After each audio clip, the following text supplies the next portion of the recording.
Federal Drive is presented by GEHA, Government Employees Health Association, proudly providing health and dental benefits to federal employees and their families. Visit GEHA.com. Questions about federal data have increasingly moved from the margins of government policy to the center of it. A new report argues that the United States needs a stronger national data ecosystem if it hopes to support effective decision-making, trustworthy artificial intelligence, and a well-informed public. Joining me to walk through their recommendations are Richard Coffin, Chief of Research and Advocacy at USAFacts, and Joel Gurin, President and founder of the Center for Open Data Enterprise. Joel and Richard, it is great to have both of you here with me today. Thanks so much for joining me. Thanks for having us, Terry. Richard, I want to start with you. I bet most Americans don't think they think about federal data on a daily basis, but your new report argues that they rely on it every day. So what do you think would surprise the average American most about the role federal data plays in their daily life? That's absolutely right, Terry. I think we look at data as really critical infrastructure for people that, you might not notice the plumbing in your house, but you definitely use it every day. And in the same way, people use government data every day. It dictates where government programs go, where spending goes. It dictates it dictates the weather, how people understand what's coming towards us. It dictates any number of things that really actually affect us on a day-to-day basis. And it's great that you mentioned that, because we're running a campaign right now about the value of data. We're trying to actually show people about that value at USAFacts, and it really does matter to people in their day-to-day lives. And so why does that largely invisible role then make the health of federal data so important? Yeah, it's so important because people, like you said, it's not top of mind. They don't see it, but they need it. They need it to understand the country. Government and policymakers at the federal, state, and local level need it to really decide how to create good policy that benefits the American public. We're in an election year. I think people wouldn't necessarily realize how much they rely on government data to understand via the media and via even political candidates what's going on in the country and how they want to vote. And so it is actually a critical cornerstone of our democracy. We always harken back to this James Madison quote that a popular government without popular information or the means of acquiring it is a prologue to a tragedy or a farce, or perhaps both. And I think we really believe that without government data, without information really being shared between government and the people that elect the government, really our democracy would be in peril. So Joel, Richards just made a compelling case for the essentiality of federal data, but your paper argues that we don't really have a national data system. We have a collection of parts and pieces. So what do you mean by that, and why don't we have a better system? Well, you can sort of think of the federal data system as having kind of grown in bits and pieces and sort of grown, like, I don't know, oysters on a pier or something like that. There's been, the data system goes all the way back to, I think, 1790, when Thomas Jefferson started the U.S. Census, and it's grown by bits and pieces as new needs have been identified, new opportunities have come up, and so on. But one of the ways in which the U.S. is actually unique or close to it is in how we handle official federal statistics, which are not the entire federal data system, but probably the most authoritative and the one that people think of the most. Thinking of Census, Bureau of Labor Statistics, all of that. I think there's now about 20 different statistical agencies or statistical bureaus or offices all over the federal government, as opposed to a single office of national statistics, which is what most countries have, if not all, except for us.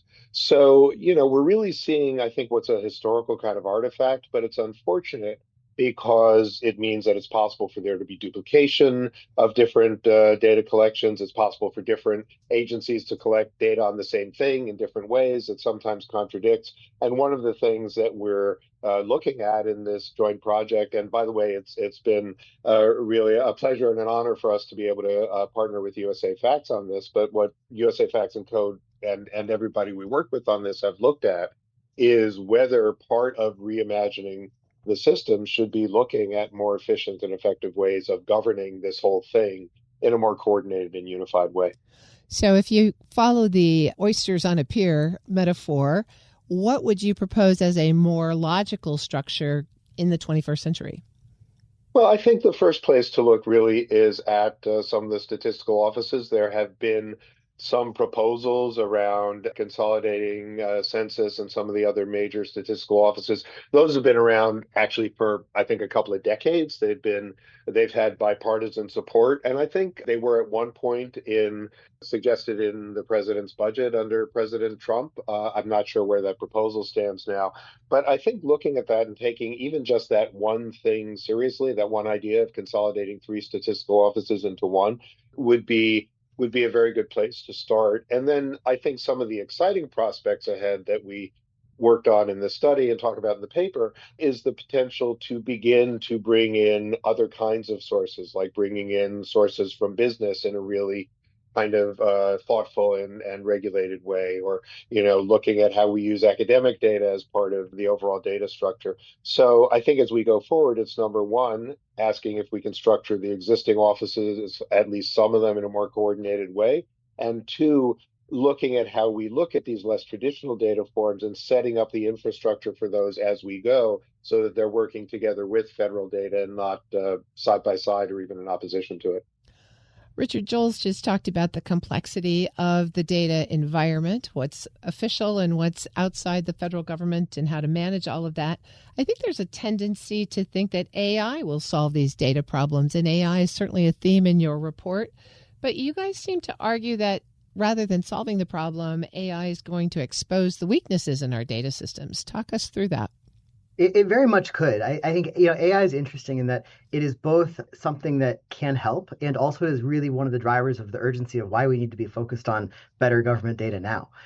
Joel mentioned the system and how it was in a bunch of pieces, and this idea of how our report doesn't necessarily take a stance on the consolidation of agencies or what the system should look like, but it does say it should do it with intentionality, and that's how we look at AI too. Is that AI really for it really to work, it must be able to train on the nation's data, and it must not just be able to access the data, but it must be able to understand the data. And I think that's the jump that we're really trying to make here, is go from data accessibility to data understandability, because there are so many challenges with the data right now that it really takes a person. I mean, I'm grateful for my job security in this situation where it takes a team of people to really understand government data well, but we need AI to be able to understand data just as well as humans do, to really be able to function well and to put the data forth to the American public in a trustworthy manner. Joel Gurin is the president and founder of Code, and Richard Coffin is chief of research and advocacy at USAFacts. Joel, let me come back to you. The report says we're at a turning point. How much of this urgency is driven by recent political and technology disruption, and how much of it might be the result of standing structural problems that predate our current administration? Yeah, Terry, I'm glad you said, and we said intentionally in the paper, political and technology disruptions. There's been a lot of focus on the political disruption, but I think what Richard just described about the use of AI is huge. I mean, AI is rapidly becoming the way that most Americans are going to access information if they're not already. And we know one of the things we know, for example, is that AI can hallucinate. It can tell you things with tremendous confidence that simply are not true. And if you ask it, is this true? It will say, yes, of course it is. So, figuring out so we have almost a perfect storm happening here. On the political side, the Trump administration has made a number of changes to data collection. You can debate, positives or negatives on some of those, but they have certainly shaken up the enterprise in a very significant way. While at the same time, we have an AI revolution that, if nothing had changed on a single federal data set, would be disrupting the whole field. So I think when you look at the combination of those two, they cover a lot of ground, and together they really are giving us a lot of urgency. I think one of the things that is really at stake here is America's trust in data. I've seen some statistics since we put out this paper, actually, that only about half of Americans really trust federal statistics, and it may actually be a smaller number who have strong confidence in American statistics. Now, that's still a higher percentage than trust, social media or the news media or other things. But we definitely are in a situation where, with the combination of these political and technological forces, we could see a lot of people simply losing trust in what the government says. And that would be, I think, really a tragedy, and one that could be hard to come back from. So it's really a question of meeting the moment and addressing these changes in a really coherent, sensible, programmatic way. Exactly what USAFacts does, what Code tries to do, what many, many of our colleagues, because there are now dozens of great organizations working on this issue. Collectively, we really need to keep a clear head and help the public as well sort through what's going on. And Richard, did you want to add on? Yeah, just to add on to what Joel was saying about both the opportunity and the urgency is that, when we look back at our current fragmented federal data system, it really grew up by accident, right? So many pieces of it came to be at different parts, and we've sort of collectively put them together as a data system. And it works, but it's incomplete. And it's been hard for groups like ours, like Code and like USAFacts, to really make that shift because of the way things have been. And what AI is doing is giving us an opportunity where people are saying, what are the rules? We need to write new rules. And if everybody goes out and writes different rules, the federal government, state and local governments, different agencies do something different in terms of AI data readiness, is only going to exacerbate the problem we currently have. And so that's why we really view there's an urgency of now to tackle this problem. And that seems to bring us back to a central governance mechanism for the national data system. Joel, let me close with you. You gathered input from more than 150 stakeholders in preparing this report, and you ended up with 7 major goals. So rather than go through all of those, just tell me, if listeners remember one thing from this report, what's the most important step we should take to build the data ecosystem that you described?